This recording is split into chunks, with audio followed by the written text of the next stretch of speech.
A'udhu billahi minash shaitanir rajim. Bismillahirrahmanirrahim. Allahun e falenderojmë, paqja qoftë mbi të dërguarin fesnik Muhammedul Amin sallallahu ta'ala alaihi wasallam. Vëllezër e motra, besimtar dhe besimtare, njerëz të mirë, dashamirë, të gjithë dëgjues dhe shikues të nderuar. Ju faleminderit për këto emisione dhe ligjërata që po na ndiqni. Ju ftojmë të gjithëve të shpërndani dhe t'ua jepni mundësinë dhe të tjerëve të dëgjojnë këto ligjërata që s'kan mundësi të dëgjojnë. Zoti ju nderoft me të mirat e tij. Kësaj radhe do të flasim për zgjedhjen e duhur dhe më të mirë. Allahu xhaleshanuhu tregon në surën Zumar ajeti 18, Bismillahirrahmanirrahim, alladhina yastami'una al-qawla fayattabi'una ahsanahu ulaika alladhina hadahumullah wa ulaika hum ulul albab. Të cilët pasi dëgjojnë fjalët që u thuhen, ndjekin atë që është më e mira prej tyre pra. Këta janë ata që Allah i ka udhëzuar në rrugën e drejtë, këta janë mentarët ose ulil albab, të zotët e mendjes, mentarët. Fjalat në këtë ajet nënkupton fjalën e cila shoqërohet me veprim. Prandaj fjala më e mirë është ajo fjalë e cila çon njeriu te e vërteta. Nga natyra njeriu është i prirë ta dëshirojë të bukurën dhe të magjepset prej saj. Sa më fuqishme të jetë bukuria, aq më e madhe është magjepsja e njeriu drejt saj. Por nëse shikon të shëmtuar dhe të bukurën, njëkohësisht njeriu është i prirë të anojë nga e vërteta. Por nëse do të shikojë të bukurën dhe më të bukurën, njëkohësisht do të dëshirojë më të bukurën.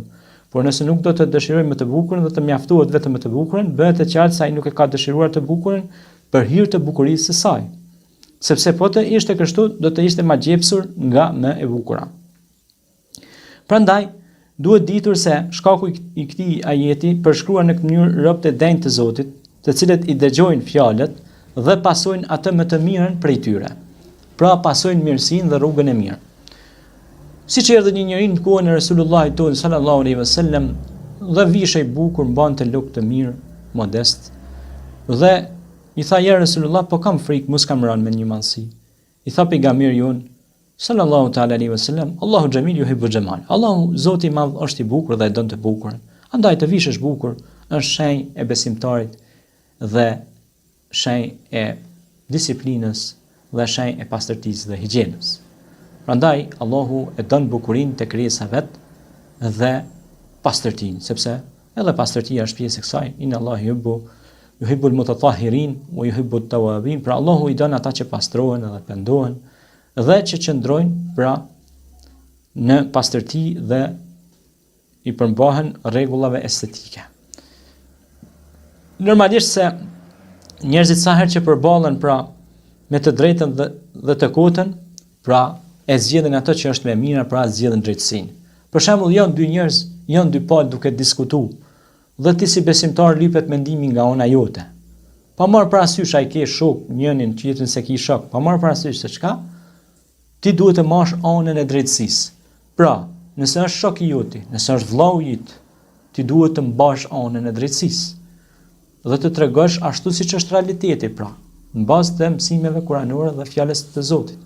Pejgamberi alayhi salatu vesselam ka thënë, sikur Fatimia, vajza ime, të plaçkiste ose të villte, do t'ja këpusja dorën, sepse drejtësia vlen edhe për vajzën time. Nuk ka dallime pra.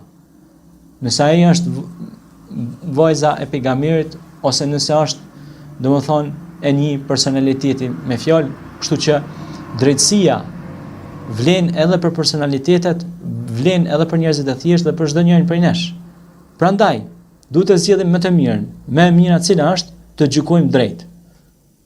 Dhe të japim mendimin ton të bazuar mbi faktet dhe argumentet kuranore, mbi atë çka Allahu dhe i dërguari i tij pra na kanë mësuar.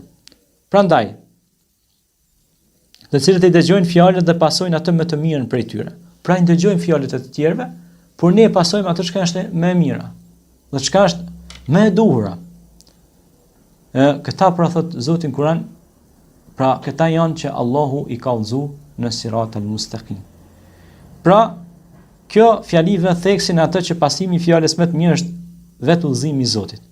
Pra, siç thotë edhe Zoti i Madhërisëm në shumë ajete kuranore që na mëson që të pasojmë pra dhe të ecim drejt fjalës së mirë, që e ka krahasuar me një pemë, rrënjët e cilës janë thellë në tokë dhe frytet e saj në lartësi japin fryte të shëndoshura.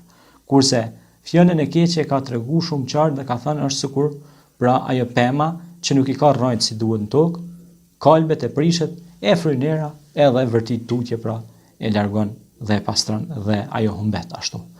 Dhe s'ka pik vlere. Sigurisht pra mes mes dy anëve të medaljes pra do shohim anën pozitive dhe anën që përkon me dispozitat e shëndosha kuranore dhe përkon me ato çka të dërguarit e Zotit kanë promovuar. Për shembull, kur vije fjala te tauhidi ose wahdaniyati, kur Allahu thot në Kur'an, wa'budullaha wa la tushriku bihi shay'an, adhuroni Zotin dhe mos i bëni atij ortak ose shok, atëherë ne duhet të zgjedhim këtë.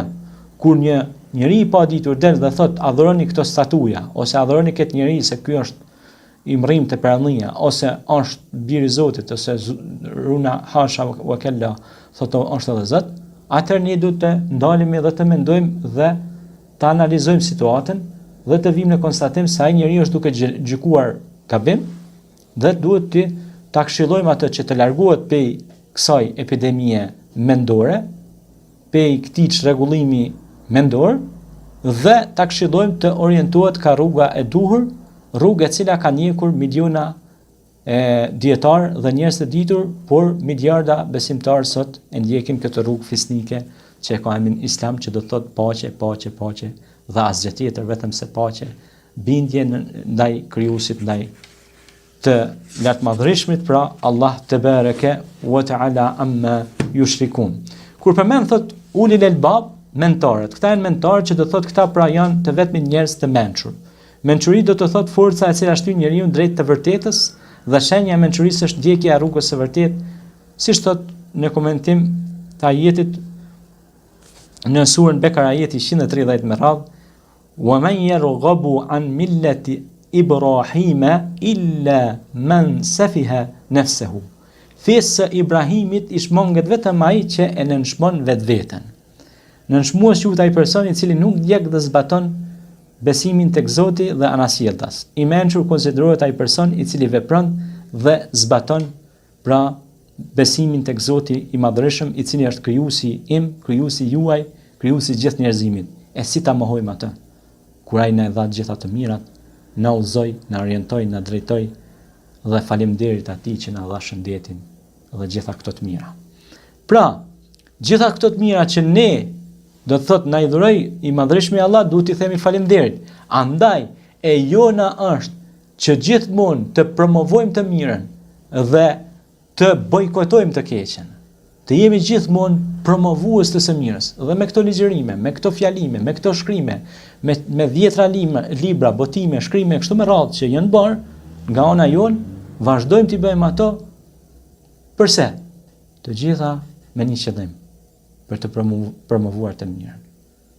Të promovojmë sa më shumë të mirën. Vëllezër e motra, sa më shumë se Zoti na ka lënë amanet këtë tokë. Edhe sa të jemi gjallë, edhe në frymën e fundit, të bëjmë punë të mira.